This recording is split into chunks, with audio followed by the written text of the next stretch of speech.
ഞങ്ങൾ പറഞ്ഞു, ജോലിക്ക് വെക്കുന്ന ആളുകൾ ഇത് ശ്രദ്ധിച്ച് മനസ്സിലായിക്കോളും. കുറച്ച് മുതലാളിമാരോടായി പറയാനുള്ളത്, അവർക്ക് ജോലിക്കാരുണ്ടാവും, ജോലി ചെയ്യുന്ന ആളുകളുണ്ടാവും.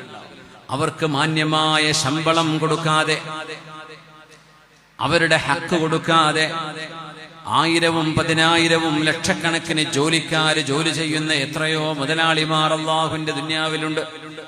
മലയാളക്കരയിലുണ്ട്, ഇന്ത്യയിലുണ്ട്, വിദേശ രാജ്യങ്ങളിലുണ്ട്. ഞാൻ പറയുന്നത്, ഏറ്റവും വലിയ കടപ്പാട് അവനവന്റെ ജോലി ചെയ്യുന്ന ജോലിക്കാർക്ക് കൃത്യമായ ശമ്പളം, തുച്ഛമായ ശമ്പളം കൊടുത്തിട്ട് നാട്ടുകാർക്ക് കോടികൾ സംഭാവന കൊടുത്തിട്ട് ഒരു കാര്യവുമില്ല. നിങ്ങളുടെ ജോലിക്കാർ അവര് നിങ്ങൾക്ക് എല്ലുമുറിയെ ഉറക്കമൊഴിച്ച് അവരുടെ അധ്വാനവും സമയവും നിങ്ങൾക്ക് ചെലവഴിച്ചത് കൊണ്ടല്ലേ നിങ്ങൾക്ക് കോടികൾ വരുമാനം ഉണ്ടാക്കാൻ പറ്റുന്നത്.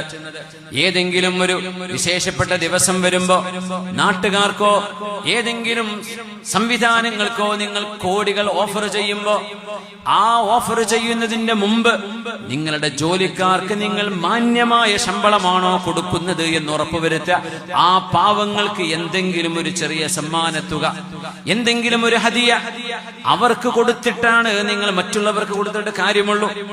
അവരുടെ കാര്യം ശ്രദ്ധിക്കാതെ, അവർക്ക് മാന്യമായ ശമ്പളം കൊടുക്കാതെ, അവരുടെ ഹക്ക് വീട്ടാതെ നാട്ടുകാരുടെ മുമ്പിൽ പേരും പെരുമയും ഉണ്ടാക്കാൻ ലക്ഷങ്ങളുടെ സംഭാവന കൊടുത്തു എന്ന് പറയുന്ന ആ ഒരു മെയ് നടിക്കുന്ന പരിപാടി അല്ലാഹു സ്വീകരിക്കുകയില്ല. മുഅ്മിനേ, പടച്ചവനെ ഭയപ്പെടുന്ന ആളുകളോടാണ് പറയുന്നത്.